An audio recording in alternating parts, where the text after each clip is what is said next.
اور قیام منا کے دنوں میں جو گنتی کے دن ہیں اللہ کو یاد کرو. اگر کوئی جلدی کرے اور 2 ہی دن میں چل دے تو اس پر بھی کچھ گناہ نہیں، اور جو بات تک ٹھہرا رہے اس پر بھی کچھ گناہ نہیں.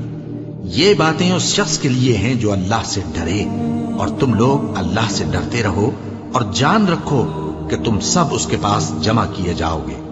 اور کوئی شخص تو ایسا ہے جس کی گفتگو دنیا کی زندگی میں تم کو دلکش معلوم ہوتی ہے، اور وہ اپنے معافی ضمیر پر یعنی اس بات پر جو اس کے دل میں ہے اللہ کو گواہ بناتا ہے، حالانکہ وہ سخت جھگڑالو ہے. اور جب پیٹ پھیر کر چلا جاتا ہے تو زمین میں دوڑتا پھرتا ہے تاکہ اس میں فتنہ انگیزی کرے اور کھیتی کو برباد اور انسانوں اور حیوانوں کی نسل کو نابود کر دے. اور اللہ فتنہ انگیزی کو پسند نہیں کرتا. اور جب اس سے کہا جاتا ہے کہ اللہ سے خوف کر تو غرور اس کو گناہ میں پھنسا دیتا ہے، سو اس کو جہنم کافی ہے اور وہ بہت برا ٹھکانہ ہے. اور کوئی شخص ایسا ہے کہ اللہ کی خوشنودی حاصل کرنے کے لیے اپنی جان بیچ ڈالتا ہے، اور اللہ بندوں پر بہت مہربان ہے. مومنو، اسلام میں پورے داخل ہو جاؤ اور شیطان کے پیچھے نہ چلو، وہ تو تمہارا کھلا دشمن ہے.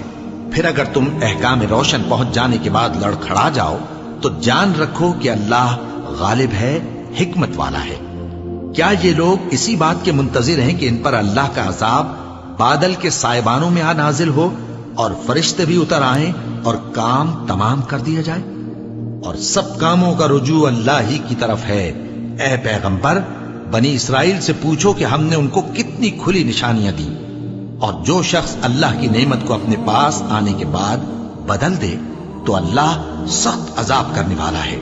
اور جو کافر ہیں ان کے لیے دنیا کی زندگی خوشنما کر دی گئی ہے اور وہ مومنوں سے تمسخر کرتی ہیں، لیکن جو پرہیزگار ہیں وہ قیامت کے دن ان سے اوپر ہوں گے.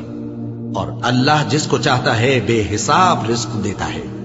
پہلے تو سب لوگوں کا ایک ہی مذہب تھا، لیکن وہ آپس میں اختلاف کرنے لگے تو اللہ نے ان کی طرف بشارت دینے والے اور ڈر سنانے والے پیغمبر بھیجے اور ان پر سچائی کے ساتھ کتابیں نازل کی تاکہ جن امور میں لوگ اختلاف کرتے تھے ان کا ان میں فیصلہ کر دے.